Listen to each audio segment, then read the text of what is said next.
Welcome to Vipin Sharma physics channel. Dear students, कुछ छोटे छोटे से क्वेश्चंस हैं जो स्टूडेंट्स अक्सर मुझे क्वेरीज में पूछते हैं। एक स्टूडेंट मुझे क्वेश्चन पूछता कि सर, जो नाइल बोहर का पोस्टुलेट्स है केमिस्ट्री में और वो फिजिक्स में भी आप यूज करते हो सिंगल इलेक्ट्रॉन के लिए, कि जब एक इलेक्ट्रॉन एक पर्टिकुलर ऑर्बिट में घूमता है, इलेक्ट्रॉन एक पर्टिकुलर ऑर्बिट में घूमता है, तो neither it gains energy nor it loses energy. ना तो ये एनर्जी गेन करता है ना ये एनर्जी लूज करता है। ऐसा क्यों? डियर स्टूडेंट्स, इस क्वेश्चन का आंसर बहुत सिंपल वे से मैं आपको देता हूं। देखिए, यहां पर मान लीजिए हमारे पास जो नेट चार्ज है वो है प्लस क्यू, राइट? और इस ऑर्बिट का एवरेज रेडियस है आर। तो what is potential? Potential is Q upon 4 pi epsilon naught R. जो इलेक्ट्रिक पोटेंशियल है डियर स्टूडेंट्स, वो क्या है? V equal to Q upon 4 pi epsilon naught R. अब आप ये देखेंगे कि जो इलेक्ट्रिक पोटेंशियल है वो कभी भी चेंज नहीं कर रहा, रेडियस इज सेम। अब आपने एक बहुत फेमस रिजल्ट सीखा हुआ है, वो है W upon charge is equal to V।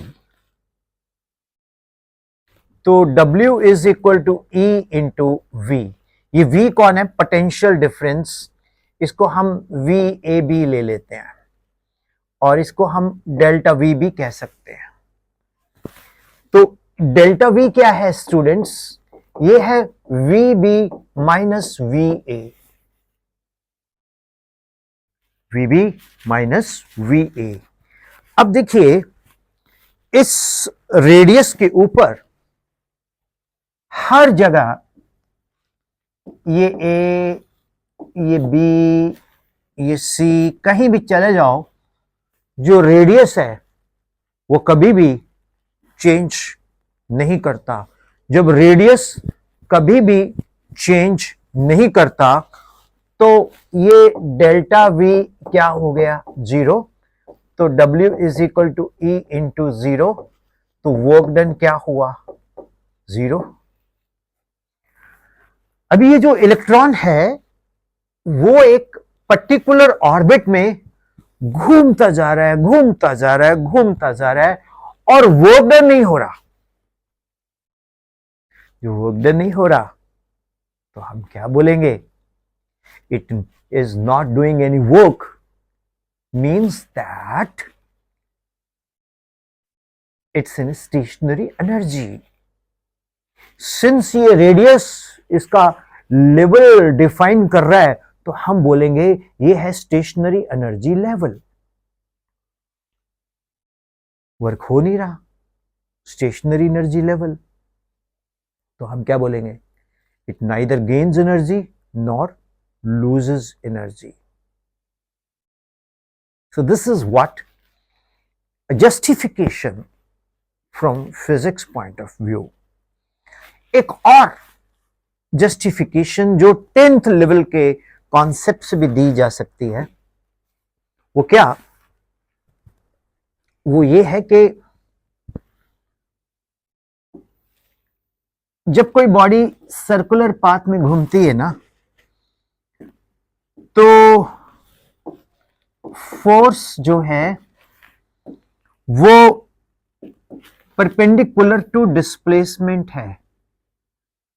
Means that it is perpendicular to this radius vector और ये हमेशा परपेंडिकुलर रहेगी to the radius vector, because force is tangential तो work done over a small displacement f delta r, that is f delta r cos 90, और cos 90 क्या होता है student? Zero, because work is a dot product, work done is zero. So एक छोटा सा concept मैंने explain किया, why electrons so far is revolving in a particular orbit, neither gains energy nor loses energy. Thank you. Hope this lecture is helpful to you all. Thank you.